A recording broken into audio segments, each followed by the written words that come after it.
আমরা বরগুনা জেলা থেকে এসেছি। আমরা বরগুনা জেলাকে অর্থাৎ 1986 থেকে 2001 সাল পর্যন্ত বরগুনা জেলায় 3টি সংসদীয় আসন ছিল।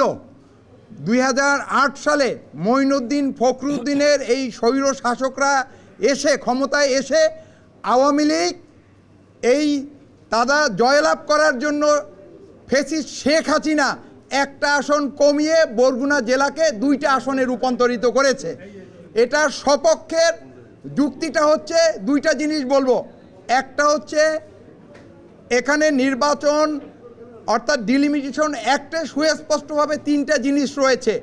একটা হচ্ছে প্রশাসনিক সুবিধা, আরেকটা হচ্ছে ভৌগোলিক অখণ্ডতা এবং আরেকটা হচ্ছে জনসংখ্যা। এবং তার মধ্যে 1 নাম্বার হচ্ছে প্রশাসনিক সুবিধা। বরগুনার মানুষ প্রশাসনিক সুবিধা থেকে বঞ্চিত। 13 ঘন্টা লাগে বরগুনা জেলা শহরে আসতে। বরগুনা জেলার সাথে বড় 2টা নদী রয়েছে, ভয়াল নদী, যেগুলো বর্ষাকালে জেলা শহরের থেকে পুরোপুরি বিচ্ছিন্ন হয়ে যায়, যোগাযোগ বিচ্ছিন্ন হয়ে যায়। এক একটা নদীর চওড়া হচ্ছে 5.5 কিলোমিটার। অতএব এই যে আমরা প্রশাসনিকভাবে আমরা সুবিধা বঞ্চিত, পাশাপাশি হচ্ছে ভৌগোলিক অখণ্ডতা। এবং ভৌগোলিক অখণ্ডতার যে আইন আছে সেই আইনে সুস্পষ্টভাবে বলা রয়েছে ভৌগোলিক অখণ্ডতা থাকতে হবে। এখানে দেখেন পায়রা নদীর ওপারে আমতলী, তালতলী এবং এপারে হচ্ছে বরগুনা সদর।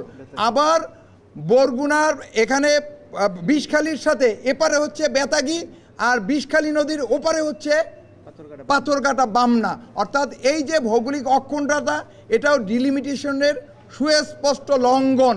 এবং পাশাপাশি আপনারা দেখবেন সারা বাংলাদেশের সীমানাগুলো যদি আমরা এগুলো দেখেন তাইলে দেখবেন মিনিমাম বাংলাদেশ 25টা আসনের সীমানা থেকে এই বরগুনা 3টে আসনের সীমানা বড়, মিনিমাম 25টা।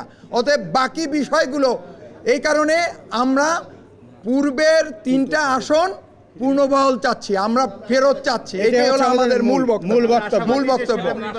এবং আমরা বিশ্বাস করি বর্তমান নির্বাচন কমিশন নতুন বাংলাদেশ যে সৃষ্টি হয়েছে, বৈষম্যহীন বাংলাদেশ, এই বাংলাদেশের যেহেতু তারা নতুন করে কমিশন এবং তারা নিরপেক্ষভাবে তারা সমস্ত কিছুর ঊর্ধ্বে থেকে সব কিছু প্রশাসনিক সুবিধা এবং ভৌগোলিক অখণ্ডতা এগুলো বিবেচনা করে তারা পূর্বের 3টা আসন ইনশাআল্লাহ বহাল করবেন। নিউ ইয়র্ক থেকে সম্প্রচারিত TVN 24 টেলিভিশন বিশ্বজুড়ে বাঙালির কণ্ঠস্বর।